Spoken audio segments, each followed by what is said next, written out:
Assalamualaikum warahmatullahi wabarakatuh. Hai insan edukasi, apa kabar? Semoga kita selalu dalam keadaan sehat.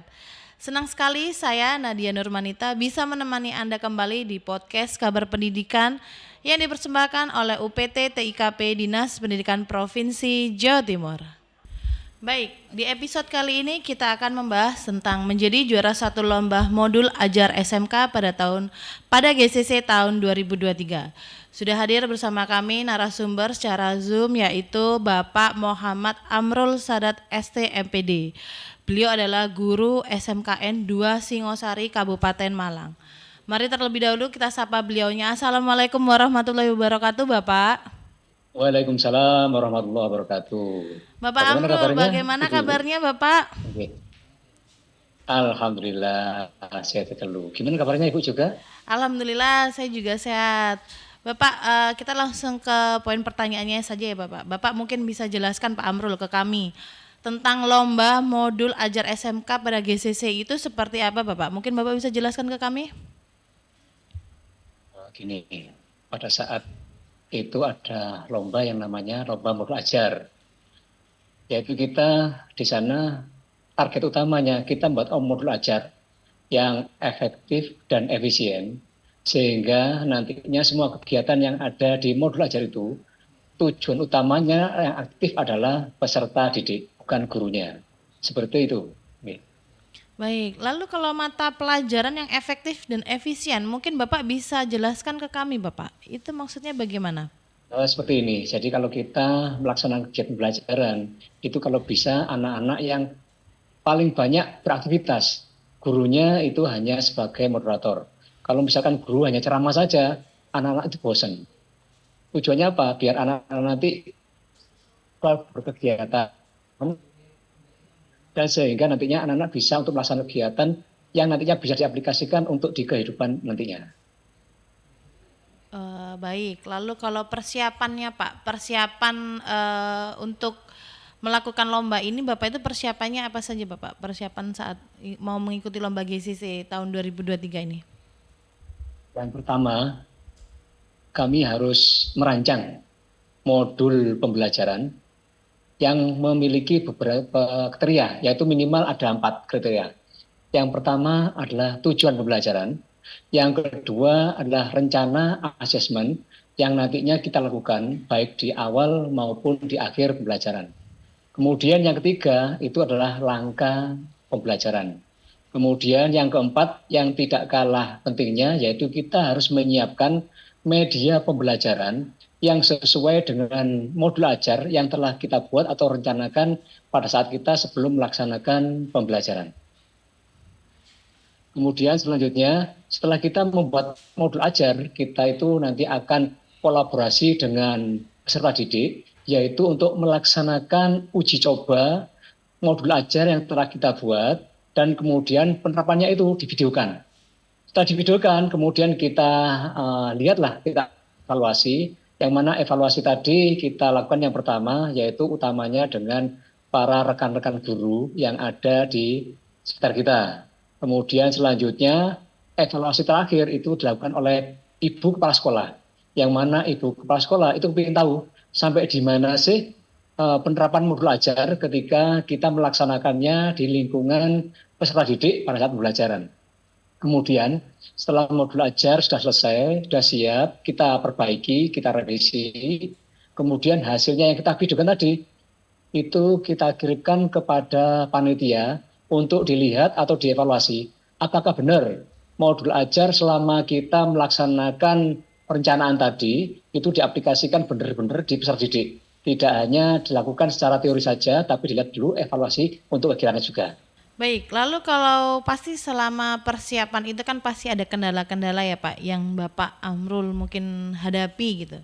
Mungkin bisa dijelaskan ke kami Pak, kendalanya apa? Gini, ada beberapa kendala yang mana memang pada saat kita membuat job sheet utamanya, job sheet itu adalah rangkaian kegiatan yang dilakukan oleh siswa sehingga nantinya siswa itu akan merasa nyaman lah atau merasa tertarik. Jadi kita itu membuat job sheet-nya itu yang bikin anak-anak tertarik. Kemudian dan anak-anak itu nyaman ketika melaksanakan pembelajaran. Kemudian ketika kita membuat job sheet, itu kan juga ada yang namanya medianya, yaitu kita yang agak sulit kadang menyinkronkan antara media dengan modul ajar. Kalau kita nggak bisa sinkron, ketika kita nanti melaksanakan kegiatan pembelajaran, anak-anak itu akan bingung juga apa yang harus dilakukan ketika kita nanti berhadapan dengan anak-anak, dan ketika juga anak-anak melaksanakan praktek kegiatan, itu apa yang harus dilakukan supaya kita melakukan apa ya langkah-langkahnya itu detail sehingga anak itu membaca kemudian paham kemudian anak langsung melaksanakan tanpa banyak tanya kepada gurunya. Itulah yang bikin kadang-kadang saya sendiri agak kesulitan. Kenapa? Kalau kita membuat suatu hal itu kan apa ya eh, ibaratnya apa yang kita sampaikan mudah dikomunikasikan atau dipelajari oleh peserta didik. Baik, lalu kalau dukungan Pak, dukungan dari cabang dinas maupun kepala sekolah yang ingin Bapak sampaikan atau dapat dukungan apa Pak? Kalau dari cabang dinas itu di Kabupaten Malang ini memang rata-rata mewajibkan kepada semua guru itu selalu untuk berinovasi. Dan kemudian ketika kita berinovasi tadi, Pak Dinas sering tanya, gimana sampai di mana inovasinya itu melalui ibu kepala sekolah. Begitu juga untuk ibu kepala sekolah itu selalu memberikan apa ya kesempatan seluas-luasnya untuk guru melakukan sesuatu yang nantinya bisa bermanfaat khususnya bagi peserta didik. Kemudian beliau selalu memberikan semangat lah. Beliau itu wah, semangatnya luar biasa. Apalagi kami anak buahnya itu, wah semangat. Uh, Sampai bisa seperti itu. Kamu sampai bisa sehingga kita dengan dukungan dari ibu kepala sekolah yang apa ya memberikan semangat yang luar biasa itu kita juga ikut semangat melakukan sesuatu yaitu melakukan inovasi, melakukan inovasi ya. Karena kita sendiri di SMK 2 itu ada slogannya inovasi raih prestasi. Jadi kita sama ibu Wasola itu suruh inovasi terus, inovasi terus, inovasi terus sehingga kita juga kalau kita ada waktu luang, kita ada longgar, kita mempersiapkan semuanya itu untuk selalu berinovasi. Kemudian yang tidak kalah pentingnya ketika kita melakukan kegiatan tadi, Ibu Kepala juga selalu memberikan dukungan sarana dan prasarana. Khususnya pada saat kita melakukan syuting video, editing video itu dibantu oleh rekan-rekan yang berada di jurusan DKV, yaitu teman-teman kami di sana juga membantu untuk syuting videonya. Kemudian kalau dukungan fasilitas sarana dan prasarana penunjang lomba, kita juga sama Ibu Kepala Sekolah juga diberikan seluas-luasnya, tanyai kekurangannya apa, kemudian apa yang perlu dibantu sekolah lagi, itu selalu bertanya terus. Kemudian yang tidak kalah penting ya ini, kadang-kadang pada saat kita melakukan kegiatan, namanya Ibu Kepala Sekolah ini, itu selalu mendoakan melalui media sosial, yaitu melalui grup yang ada di SMK 2 Singosari. Ya, terima kasih Ibu Kepala Sekolah yang telah memberikan dukungan doa kepada saya pada saat melakukan kegiatan. Yang pertama memang pada saat menjadi 5 besar, kita langsung didoakan di media sosial melalui Ibu Kepala Sekolah yang berada di grup sekolah kami.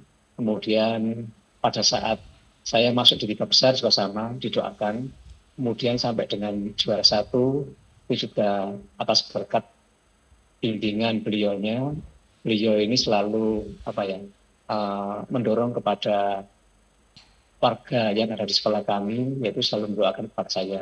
Terima kasih Ibu yang selama ini telah membantu doa kepada saya sehingga saya bisa menjadi juara 1. Itu aja. Ya, baik Bapak. Terakhir saya ingin menanyakan ke Bapak, mungkin Bapak ada pesan untuk para guru-guru yang ingin berjuang seperti Bapak untuk tahun depan? Ya baik, kalau saya sendiri ingin berpesan kepada rekan-rekan guru semuanya, yaitu semangatlah selalu berinovasi.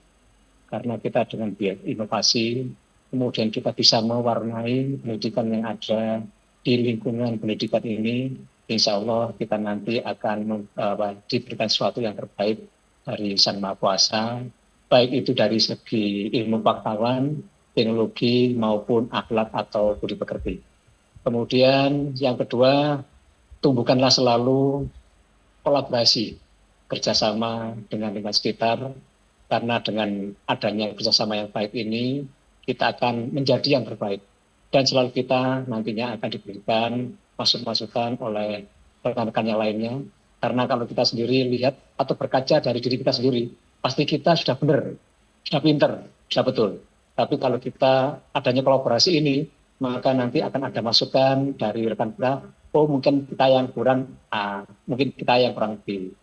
Dengan kita berkaca dari orang lain inilah, kita nanti akan bisa menjadi orang yang baik, utamanya di lingkungan sekitar kita. Itu aja Pak, Bu, yang dapat saya sampaikan. Baik, terima kasih banyak Bapak Amrul atas waktunya yang sudah bersedia hadir bersama kami di podcast Kabar Pendidikan secara Zoom. Semoga Pak Amrul semakin sukses dan sehat selalu nggih Bapak. Amin, terima kasih. Insan edukasi, tak terasa waktu kita di podcast Kabar Pendidikan harus berakhir. Saksikan terus di episode-episode berikutnya. Saya Nadia Nurmanita pamit undur diri. Jangan lupa like, komen, dan subscribe channel YouTube kami UPT TIKP Dindik Jatim. Wassalamualaikum warahmatullahi wabarakatuh. Salam Edutek, UPT TIKP terus maju dan inovatif.